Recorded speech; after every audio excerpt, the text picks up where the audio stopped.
sommes aux Bahamas en juillet 1943. La guerre embrase le monde, mais ici, à Nassau, l'atmosphère semble à 1000 lieues des champs de bataille. Sous les cocotiers, dans les villas blanchies par le sel et le soleil, les expatriés anglais et américains vivent un étrange entre-deux. La chaleur est écrasante, dans les rues de la ville, les domestiques noirs pieds nus sur le bitume brûlant croisent les dames en robe légère, abritées sous de vastes chapeaux. Les classes se frôlent, sans jamais se mêler. D'un côté, la richesse insolente, de l'autre, une misère à peine dissimulée. Et dans ce monde figé par l'ordre colonial, un nom règne en maître, Sir Harry Hawks. Je suis Camille Debreuil et je vous raconte aujourd'hui les crimes oubliés de l'affaire Harry Hawks.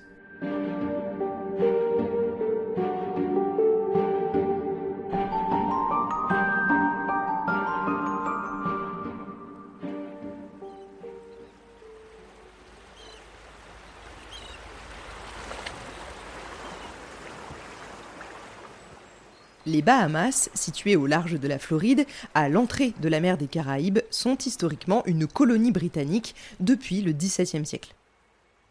Stratégiquement placés sur les grandes routes commerciales, ils sont longtemps restés sous domination anglaise, attirant au fil du temps marchands, planteurs et aventuriers. Quant aux Américains, ils affluent en nombre au début du XXe siècle, profitant de la proximité géographique, du climat paradisiaque et des opportunités fiscales qu'offre cette enclave insulaire. Une enclave loin des bombes, mais sous une tension sourde. Une tension alimentée par les inégalités raciales profondes, la domination économique des expatriés européens et américains, et la montée d'un ressentiment invisible parmi la population bahamienne, noire notamment, laissée à l'écart du pouvoir et de la prospérité.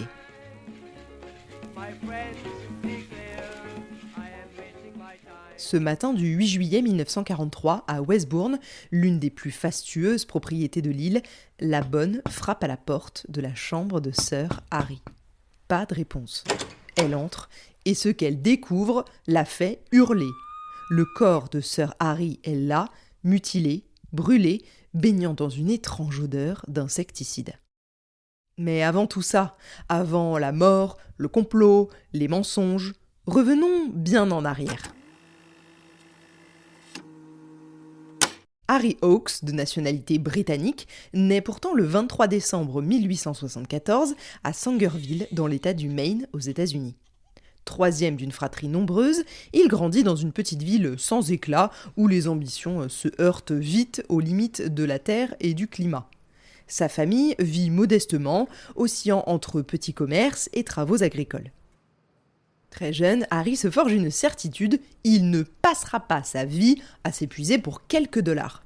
Il lit les récits de la ruée vers l'or, comme The Klondike Stampede de Tappan Adney, publié en 1900, ou encore les articles de Jack London qui évoquent ces terres hostiles et les hommes qui y sacrifient tout. Ces histoires nourrissent ses rêves d'aventure et de richesse. À l'époque, des récits de ce type, on en lit partout. Des hommes qui, en un claquement de doigts, deviennent riches et changent de vie. C'est ça que Harry Hawks recherche.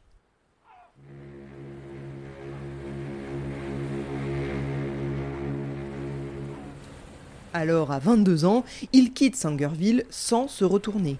Direction l'Australie d'abord, puis l'Afrique du Sud. Partout, c'est la même déconvenue. Les gisements sont asséchés et ses promesses déçues. Il tente une dernière fois sa chance au Klondike, au Canada. La route est infernale. Glaciers, tempêtes, maladies, misère globalement. Il survit à force de petits boulots, travailleur pour d'autres prospecteurs, transporteur de matériel sur des pistes enneigées, chercheur de filons dans les rivières gelées. Il navigue entre Dawson City, le Klondike et l'Ontario, suivant les rumeurs de nouvelles veines aurifères. Parfois, il passe des mois à creuser sans résultat, vivant de haricots secs et dormant dans des tentes à demi ensevelies sous la neige. Bref, pendant 10 ans, Harry vit dans l'isolement, le froid et la faim. Pas vraiment la vie dont il avait rêvé, mais il tient bon. En 1911, au bord de l'épuisement, il découvre à Kirkland Lake un gisement d'or pur. Le site, situé en Ontario, était jusqu'alors sous-exploité car jugé difficile d'accès et peu prometteur par d'autres prospecteurs. Hawks, convaincu par des échantillons de quartz aurifère prélevés au fil de ses explorations, investit ses dernières ressources pour revendiquer les terrains. Il creuse patiemment, cartographie les lieux et finit par mettre au jour un filon riche en or, suffisamment pur pour asseoir sa fortune en quelques années. La Lakeshore Mine devient l'une des plus prospères du continent. Harry Hawks, l'homme qui creusait seul dans la neige, devient l'un des hommes les plus riches d'Amérique du Nord. Mais il reste rude et solitaire. Loin de se laisser griser par son ascension fulgurante, il cultive une méfiance instinctive, qu'il cultivera d'ailleurs toute sa vie, envers les institutions, les banquiers et les notables du coin. Il fuit les mondanités, évitant autant les flatteries que les alliances. Ceux qui croisent son chemin le décrivent comme un homme dur, peu accessible, plus à l'aise avec les cartes minières qu'avec les convenances sociales. Cette rudesse, acquise dans les déserts glacés du Nord, deviendra sa marque de fabrique, mais aussi peut-être son talon d'Achille.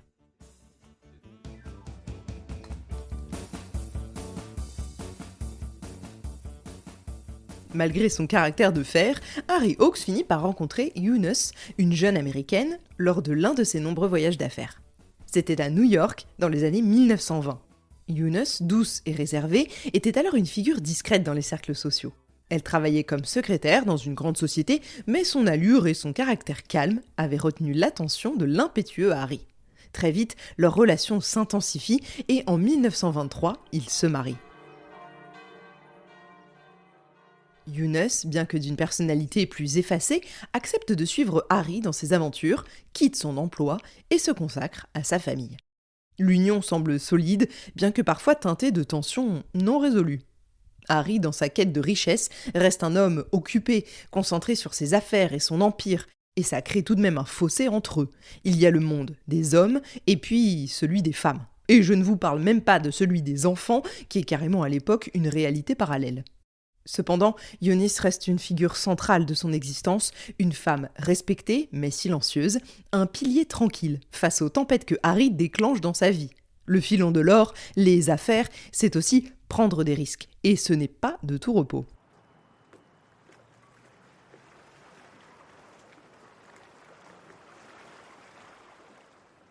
Dans les années 30, Harry refuse catégoriquement de se soumettre à la fiscalité canadienne et cherche, avec sa famille, un nouvel abri. Eh oui, maintenant qu'il est riche, celui qui va lui prendre la moitié de son magot, il n'est pas encore né. C'est là que Nassau l'accueille à bras ouverts. Aux Bahamas, il investit dans les routes, les hôpitaux, les écoles. Ce comportement surprend certains. Hawks, qui pourrait consacrer sa fortune à ses seuls plaisirs ou même la dissimuler, choisit au contraire d'investir massivement dans le développement local. Ce n'est pas par philanthropie pure, on s'entend, mais parce qu'il sait que son confort, ses affaires et sa protection passent par un territoire stable, modernisé et surtout redevable. Nassau, à cette époque, est un véritable paradis fiscal. L'île n'impose aucun prélèvement sur les revenus et les successions. En attirant un homme de sa trempe, la colonie britannique y gagne également un immense levier économique face à la crise mondiale et aux fragilités de l'après-guerre. Mais tout ça ne change rien à l'image qu'on a de cet homme, un peu arriviste sur les bords. Sur place, la haute société britannique, installée depuis des générations, continue à le mépriser. Sa maison, Westbourne, symbolise sa réussite autant que son isolement. Ensemble avec Eunice, ils auront 5 enfants, toujours tenus à l'écart de l'agitation des affaires de leur père, grandissant entre le faste discret de leurs maisons successives et les ambitions silencieuses de cet homme, toujours tendu vers l'accumulation et la préservation de sa fortune. Parmi ses enfants, il y a Nancy. Sa fille préférée, c'est notoire. Elle incarne autant l'espoir pour son père qu'elle ne cristallise toutes ses craintes. Et des peurs, il va en avoir, Harry. Surtout quand sa fille chérie tombe amoureuse. Elle est éprise d'Alfred de Marigny et d'un seul coup, l'opprobre familial est total. De Marigny, playboy mauricien, décrit comme vénal, est vu par Hawks comme un parasite. Et je pense que c'est important, alors voici un topo sur cet Alfred qui fait tourner la tête de la fille préférée du riche Harry Hawks. Alfred de Marigny est un homme complexe. Né à l'île Maurice, il grandit dans un environnement modeste, mais il possède une richesse que tout le monde n'a pas, un charisme indéniable paraît-il. De Marigny est un playboy dans le sens le plus pur du terme. Séducteur, invétéré, sans scrupules, il fait sa réputation en fréquentant les cercles mondains où il cultive des relations superficielles et intéressées, les 3/4 du temps en tout cas. Sa réputation d'homme vénal se nourrit de ses relations multiples, souvent avec des femmes plus âgées et fortunées qu'il courtise uniquement pour leur argent. En gros, le gars joue le gigolo pour se faire entretenir comme il faut. En effet, son approche de la vie est légèrement utilitaire et mercantile.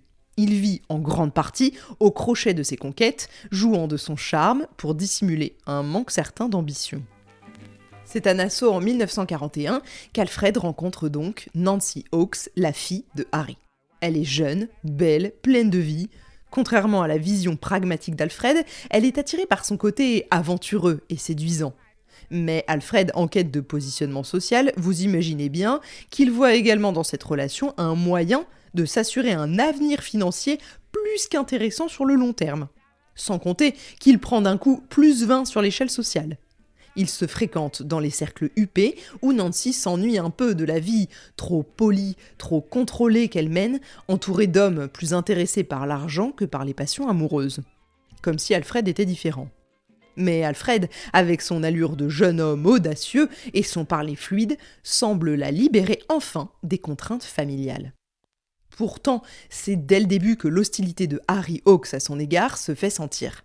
Harry voit en Alfred un homme intéressé uniquement par l'argent de sa fille, ce qui est loin d'être faux, et cette vision s'intensifie à mesure qu'il en apprend davantage sur ses relations passées et ses comportements parasitaires, disons. Rappelez-vous que Harry s'est quand même tapé une jeunesse un peu compliquée et qu'il en a bavé pour arriver là où il est, pour bâtir cette fortune, cette ascension et cette famille. Alors le manque d'ambition et la fainéantise, ça lui hérisse les poils. Et cet Alfred qui bécote sa fille n'a pas d'ambition claire, si ce n'est celle de se rapprocher de personnes influentes et fortunées pour profiter de leur générosité. Mais ça, ce n'est jamais dit clairement. Tel l'a sensu, c'est un homme qui semble tout prendre et ne rien donner en retour. En tout cas, c'est ce que semble penser Harry Hawkes.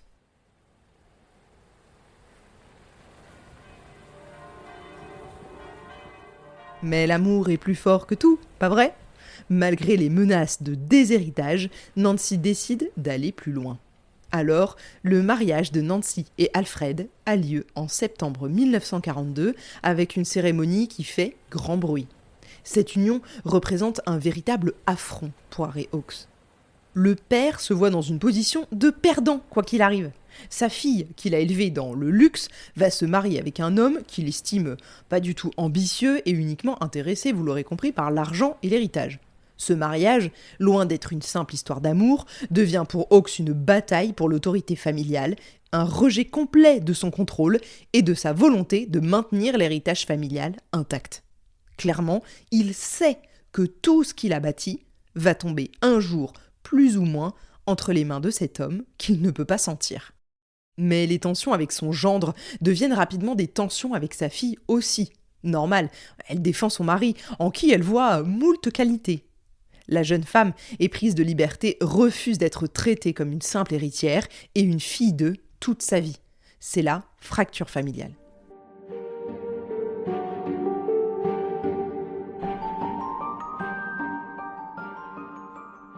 En 1939, Harry Hawkes reçoit une reconnaissance officielle inattendue.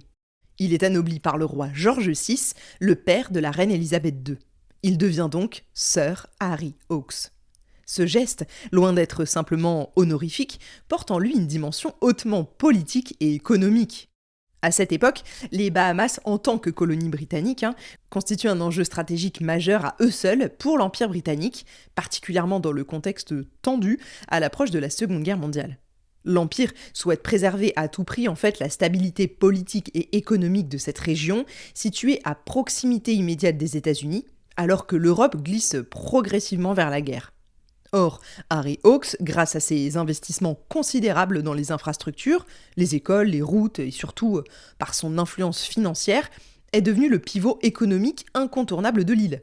Son soutien permet non seulement de moderniser la colonie, mais également de consolider la présence britannique face à la montée d'influences extérieures. Et ça, eh bien ça se récompense.